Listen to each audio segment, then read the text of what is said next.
अब हम पढ़ रहे हैं, देखो जरा, पति के पर्यायवाची बहुत सारे, जैसे देखो जरा, एक कांत, और हमने यही पढ़ा था कांतार। कांतार हमने ईश्वर को भी कहा था और पति को भी कहा था कांतार। दूसरा नाथ, सुन रहे हो, हमने ईश्वर को भी नाथ कहा है, स्वामी को भी नाथ कहा है, और यहां पति को भी नाथ कहा है। क्लियर है?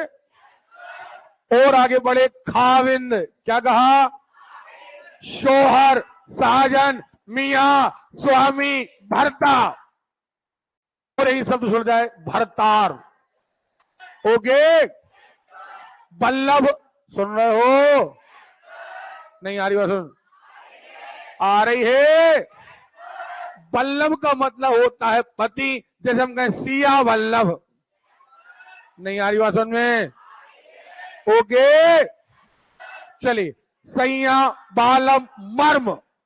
ओके, मर्म का मतलब यह कई बातें हैं। एक मन की बात को भी हम कहते हैं मर्म जानना, हाँ है ना? और यहां पर मर्म का एक मतलब यह है कि जो मन की बात जानता हो, या जिस हमारे मन पर जिसका अधिकार हो। क्लियर है? और कौन आया? अधिपति। क्या आया? अधिपति दो जगह इस्तेमाल किया जाता है।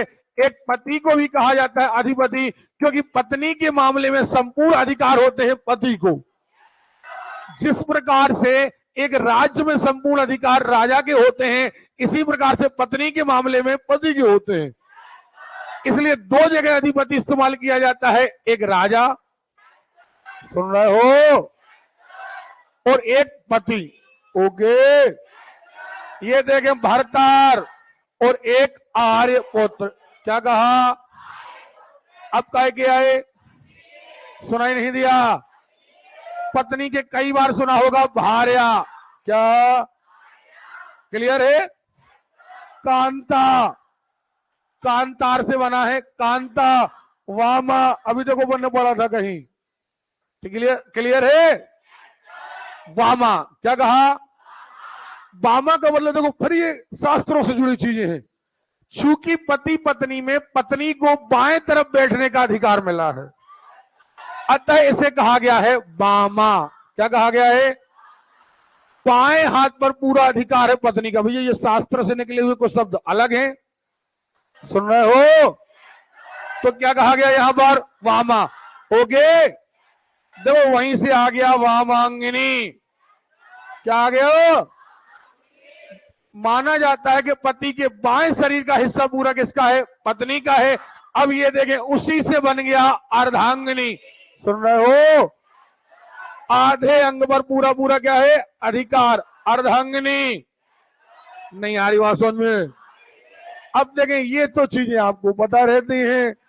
ये देखें, ये पता है आपको, वधू आपको पता है, बहू आपको पता है, गृहिणी आपको पता है, लेकिन एक शब्द आया दारा। क्या है? दारा भी पत्नी का पर्यायवाची है। दारा सह नहीं, दारा, दारा पत्नी का पर्यायवाची है।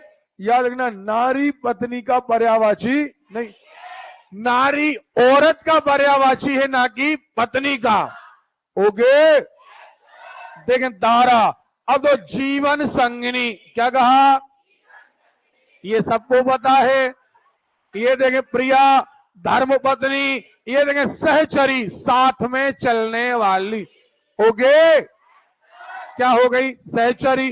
और क्या हो गई? संगिनी, सहधर्मिणी, हर धर्म में साथ रहने वाली। सुन रहे हो? अब देखो जरा, यहां आया था एक धर्म पत्नी। इसका मतलब ये नहीं कि धर्म पत्नी अलग और कर्म पत्नी अलग, ये नहीं। धर्म पत्नी का मतलब होता है कि धार्मिक कार्य में हमेशा हाथ बटाने वाली।